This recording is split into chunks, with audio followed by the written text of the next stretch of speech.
यार खुशनसीब इंडिया की cricket team Indian team जो है हर जगह पर जीत रही है, चाहे उनका यंगस्टर्स हो, चाहे उनकी इंटरनेशनल टीम हो, चाहे लेजेंड्स हो।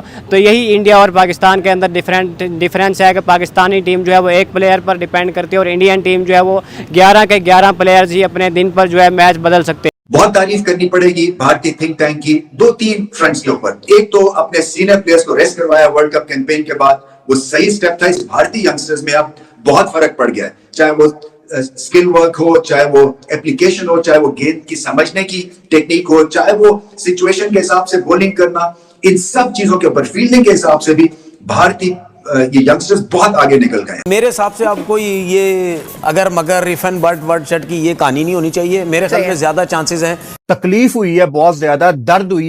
बहुत लोग बहुत सारा मजाक उड़ा रहे थे कुदरत का निज़ाम, और आज आपने देख लिया कुदरत का निज़ाम क्या होता है, और कुदरत का निज़ाम बाकी आज चल गया। लेकिन इतने मनहूस फैंस हैं हम, जिस टीम को सपोर्ट करेंगे वो टीम इसी तरह से ख्वारी हो जाएगी। एक दफ़ा फिर हमने साबित कर लिया है।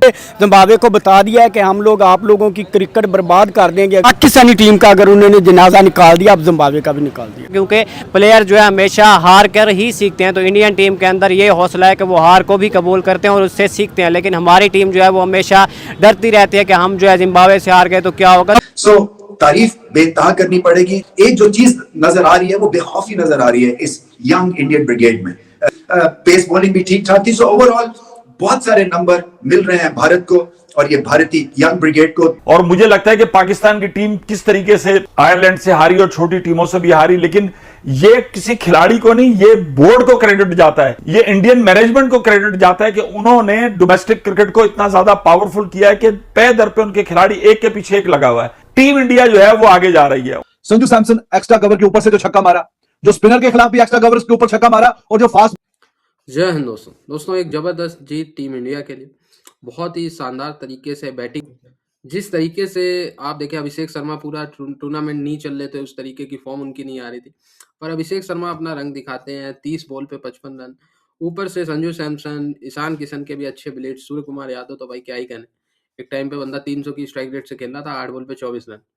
तो ये इस तरीके से हार्दिक पांड्या भी अच्छा खेलते हैं, ठीक है। तो पूरी टीम इंडिया का एक बैलेंस परफॉर्मेंस, बॉलिंग भी आपको पता ही है जिम्बाब्वे के खिलाफ कैसी होनी थी, है ना। तो बहुत ही एक कॉम्पेटेबल, और टीम इंडिया ने कहीं ना कहीं हार से ये सीखा। और मैं तो कहता हूँ भाई भारत के लिए हार शुभ है ना। बहुत कम ही होता है भारत को हार ना मिले और फिर भारत जीत जाए। हाँ, T20 वर्ल्ड कप जो लास्ट टाइम हम जीते थे उसमें ऐसा हुआ था, पर अधिकतर ऐसा नहीं होता। सो एक हार जो है वो जरूरी होती है, और वो हमें साउथ अफ्रीका के खिलाफ मिला, ताकि हम अपने आप में सेल्फ एनालिसिस कर सके भाई कि कहाँ गलतियां हो रही।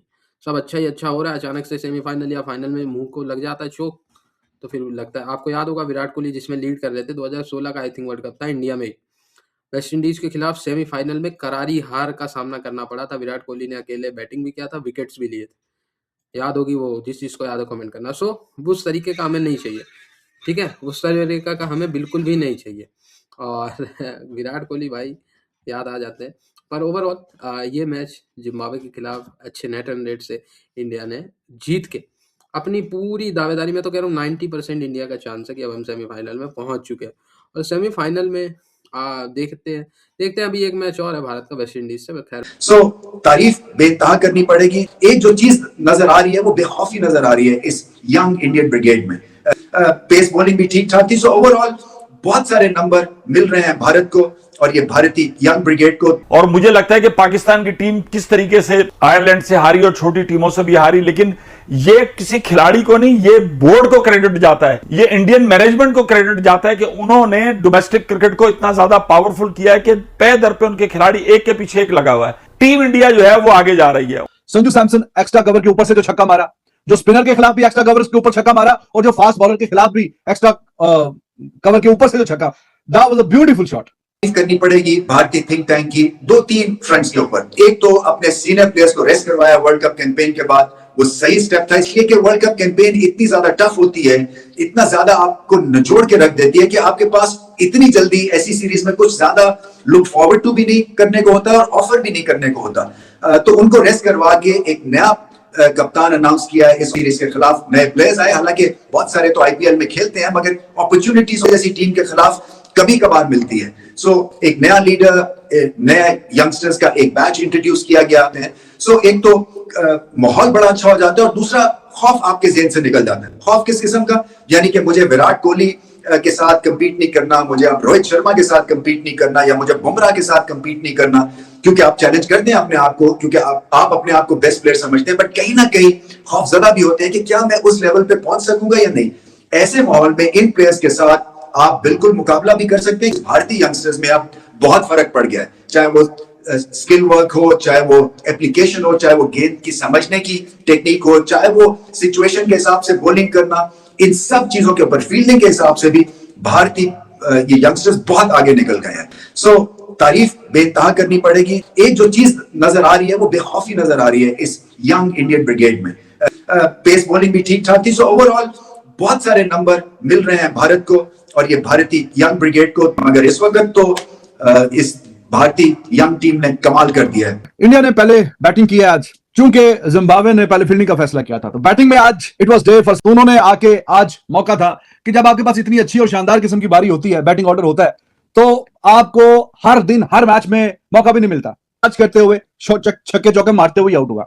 ही वाज लुकिंग गुड, और ये ऐसा पहली बार नहीं है। संजू सैमसन हमेशा से ही जितनी देर के लिए भी क्रीज में खड़ा होता है, देखने में pleasant to the eye sort of batsman, और रिस्टी वर्क भी एट इट्स बेस्ट है, कलाइयों का भी इस्तेमाल करता है, और स्पिनर्स के खिलाफ, फास्ट बॉलर्स के खिलाफ, दोनों के खिलाफ अच्छे शॉट्स हैं, और आज भी 4 छक्के मारे। इट वाज अमेजिंग, बहुत ही बेहतरीन और शानदार बारी खेल के गया वो। दुबई की बात करें तो जैसे मैंने भी जिक्र किया, वो जैसी बैटिंग करने आया, कमेंटेटर भी कह रहा है कि he is here with the big reputation, और द बिग रेपुटेशन यही है कि आते साथ ही ये स्पिनर्स को चार्ज करता है, इसको बहुत ज्यादा टाइम लेने की जरूरत महसूस नहीं होती। अभिषेक साहब, आपने छक्का मार लिया, आप क्यों जल्दबाजी कर रहे हैं? बॉलर तो देखे कौन सा बॉलर है। की बल्लेबाजी देख के एकदम से वेस्ट इंडीज को क्या हो गया? वो ही वेस्ट इंडीज ने 83 के ऊपर 7 आउट से और 177 का टारगेट दिया। अब मुझे बताओ ना जरा, ये कहां से फिक्सिंग सी? सबर इंसान में है ही नहीं। अपनी टीम को देखो, आपके पास कोई ऐसा प्लेयर है जो इस पोजीशन के ऊपर आके ऐसी नॉक खेल जाए?